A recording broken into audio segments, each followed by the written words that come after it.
Meu Senhor e meu Deus, creio firmemente que estás aqui, que me vês, que me ouves. Adoro-te com profunda reverência.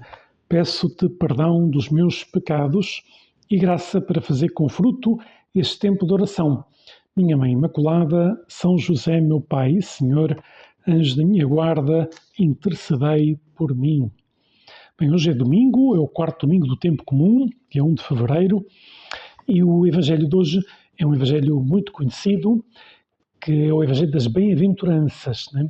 Que é a porta de entrada do Sermão da Montanha. O Sermão da Montanha ocupa os capítulos, é o maior discurso que temos de Jesus, né, nos Evangelhos, ocupa os capítulos 5, 6 e 7 de São Mateus, e o pórtico de entrada no Sermão da Montanha é precisamente as Bem-aventuranças, né, que são a expressão, como diz o Catecismo da Igreja Católica, mais perfeita da mensagem evangélica. Por um lado, tem um caráter solene e universal, né? Fala como Jesus, depois subiu ao monte, sentou-se e começou a ensiná-los dizendo, né? Bem-aventurados, etc. Né? Pois há um paralelismo entre Jesus e Moisés, né? E como Jesus que entrega a nova lei. Né? A nova lei. E esse é um caráter solene e universal, são dirigidas a todos os homens e mulheres de todos os tempos e condensam a grande novidade do Evangelho, em contraste flagrante com o espírito mundano e hedonista, né, que estavam presentes na altura e que também estão presentes hoje em dia. Né. Não são uma expressão de ressentimento. Uma pessoa podia pensar que estas bem-aventurados os pobres de espírito, porque deles é o reino dos céus, bem-aventurados os que choram, porque serão consolados, os humildes, porque possuirão a terra. Podia parecer que estas bem-aventuranças, né, que nós sabemos que são 8, e a oitava bem-aventurança, depois há um repeti-la, né, que é a perseguição, né, é a última que é repetida, por isso elas são 8 bem-aventuranças. Podia ser uma expressão de ressentimento, mas não, são um grito de protesto, isso sim, contra o conceito de felicidade, baseado na posse das riquezas, no gozo dos prazeres, na força, no poder, na fama. É um protesto. De algum modo, Jesus nos está a dizer: a felicidade não está nisso. E se pões o coração nessas coisas, sem um sentido cristão, digamos assim, não consegues ser feliz, nem nesta terra, quanto mais depois na vida eterna. Por isso, as bem-aventuranças são um ideal de vida para as almas fortes, para as almas generosas. É um convite à fortaleza, um convite à generosidade, um convite a viver a sério a mensagem cristã, a não desanimar diante das dificuldades e que essas dificuldades podem, inclusive, mesmo aproximar-nos de Deus. Né? Um ideal que, quando é vivido a sério, é capaz de renovar as pessoas, a sociedade, como demonstra a vida dos santos. Né? Os santos, como dizia o Papa Francisco, na exortação apostólica que nos escreveu, comentando precisamente as bem-aventuranças, dizia precisamente isto, né? Que os santos, quando viver de acordo com as bem-aventuranças, são capazes de renovar a sociedade, as pessoas à sua volta, etc. Mas é interessante meditarmos o seguinte, que Jesus não diz que a felicidade está na pobreza, na aflição, na perseguição, nas dificuldades. Jesus diz, de algum modo, que por isso o Catecismo diz que as bem-aventuranças, em primeiro lugar, aplicam-se a Ele. Jesus diz que a felicidade está em segui-lo a Ele, né? Pobre, aflito, perseguido. A felicidade está em olharmos para a cruz e dizer: Jesus, tu morreste por mim na cruz, eu aceito esta dificuldade por ti. Isto é o que nos faz felizes, não é? Não é as dificuldades em si, como é evidente, mas é as dificuldades que nos identificam com Cristo, que nos desprendem do nosso eu, que nos ajudam a não esquecer que estamos nesta terra de passagem, né? Que não estamos aqui para sempre. E agora gostava de comentar esta expressão. O que é um bem-aventurado? Não é? Pois, de facto, o que é? Aparece em todas as bem-aventuranças, nas 8, parece que começa exatamente com isso. Não é? Começa com essas palavras, bem-aventurados. Não é? Qual é a diferença entre uma pessoa bem-aventurada e uma pessoa feliz? Não é?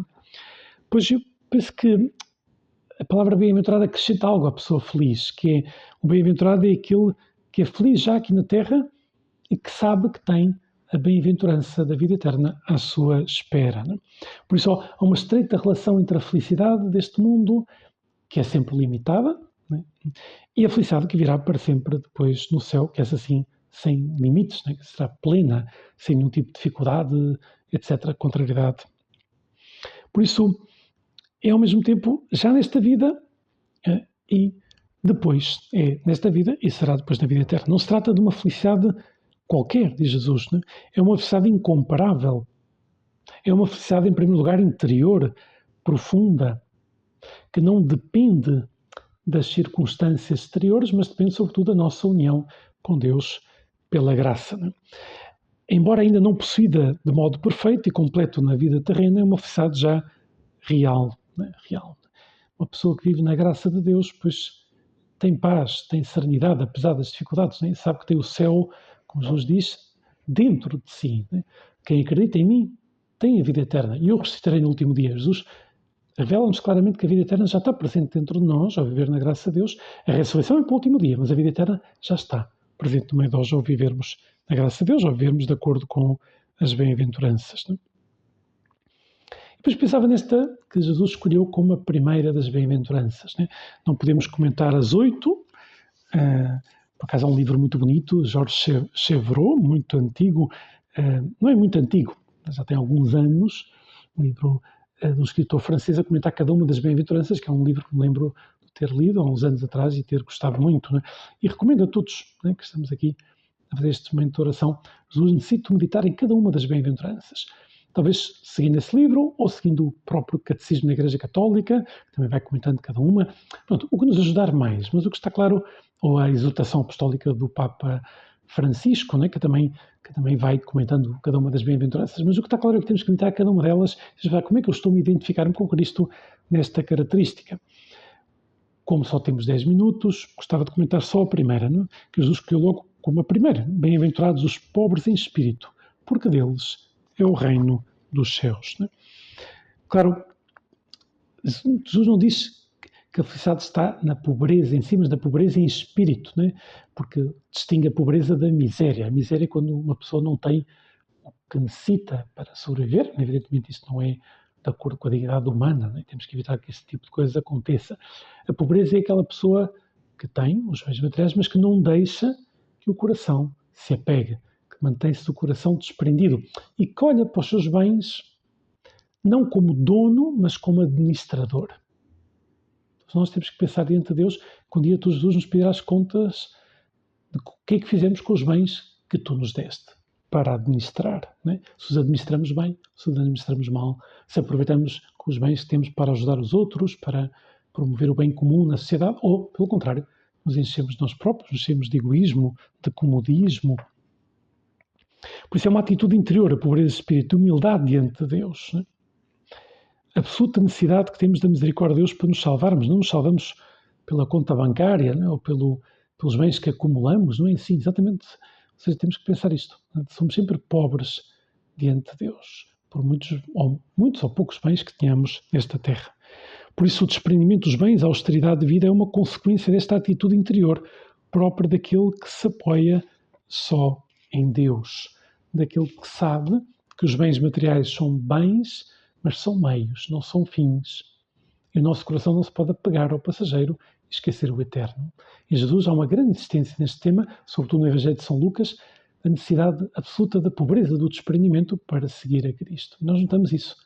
Notamos como isto é atual. Né?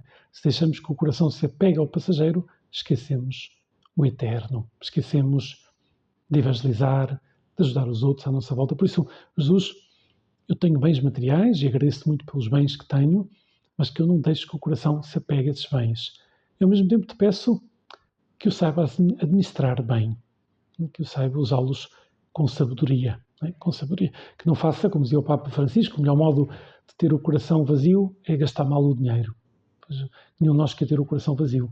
Por isso, no momento de gastar o dinheiro, no momento de utilizar o dinheiro, temos que utilizá-lo bem, né? Com generosidade, para ajudar os outros, para comprar aquilo que necessitamos, mas não mais. Né? Uma pobreza voluntária, uma opção de vida, que procura essa liberdade, não acumular coisas, etc. Né? Tudo isso, né? Nós sabemos que tem tanta importância. Bem, vamos terminar pedindo a Nossa Senhora ajude o coração desprendido das coisas da terra e ao mesmo tempo que nos ajuda na nossa oração, em algum momento, a pegar no Evangelho, São Mateus, do capítulo 5, e meditar cada uma das bem-aventuranças. E como é que eu estou, Jesus, a identificar-me contigo nestas bem-aventuranças, nestas palavras tão bonitas que tu deixaste e tão profundas, né? Que nos revelam o verdadeiro sentido da alegria cristã, uma alegria que tu queres que tenhamos presente já nesta terra. Dou-te graças, meu Deus, pelos bons propósitos, afetos e inspirações que me comunicaste nesta meditação. Peço-te ajuda para os pôr em prática. Minha Mãe Imaculada, São José, meu Pai e Senhor, anjo da minha guarda, intercedei por mim.